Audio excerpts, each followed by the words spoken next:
Magandang araw mga kapolitika at welcome back dito sa ating YouTube channel.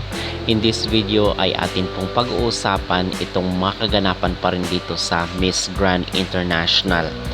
At ating pag-uusapan itong mga sinasabi ngayon sa social media na kung saan ay top 10 daw ni Mr. Nawat dito sa Miss Grand International matapos na mag-perform doon sa preliminary round. Bago ang lahat ay huwag kalimutang mag-like at mag-subscribe na rin kayo para updated kayo sa ating mga latest issue.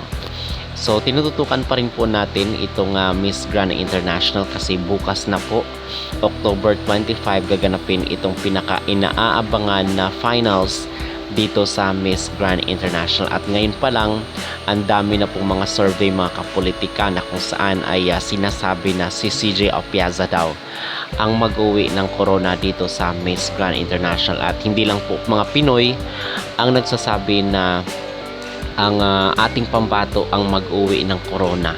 Okay, even though yung mga Latinas nga at yung mga papageant dito sa Vietnam ay sinasabi na si CJ Opiaza daw ang mag-uwi ng corona dito sa Miss Grand International.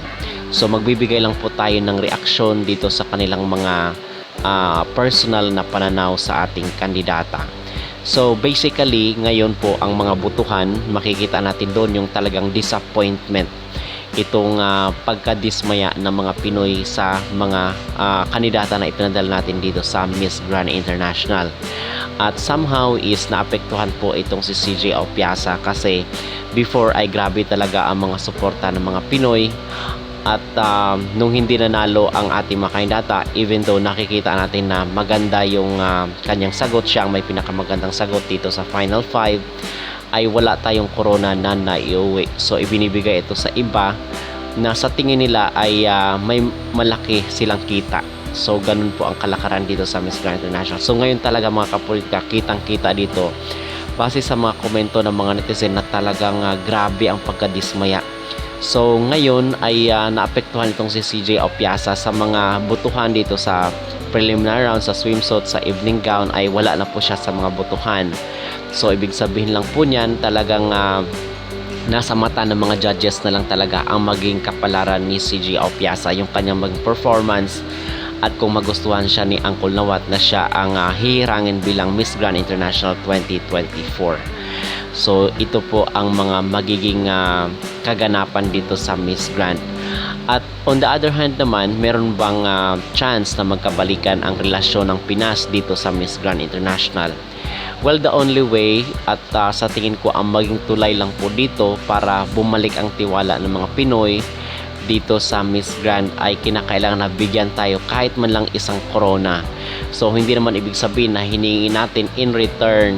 So ang ating pinopoint out dito is ibigay sa atin yung corona kasi deserve ni CJ Opiaza.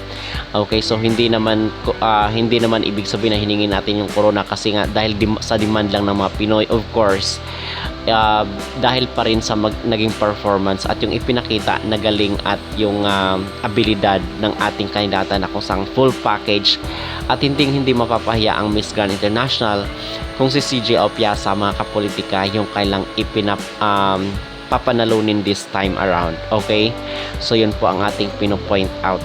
So far ito yung makaganapan at again bukas na po ang maging finals dito sa Miss Grand International. At ano ba ang inyong masasabi dito sa naging post online na kung saan ay talagang naligwak na po sa mga butuhan totally itong ating pambato na si CJ Opiaza?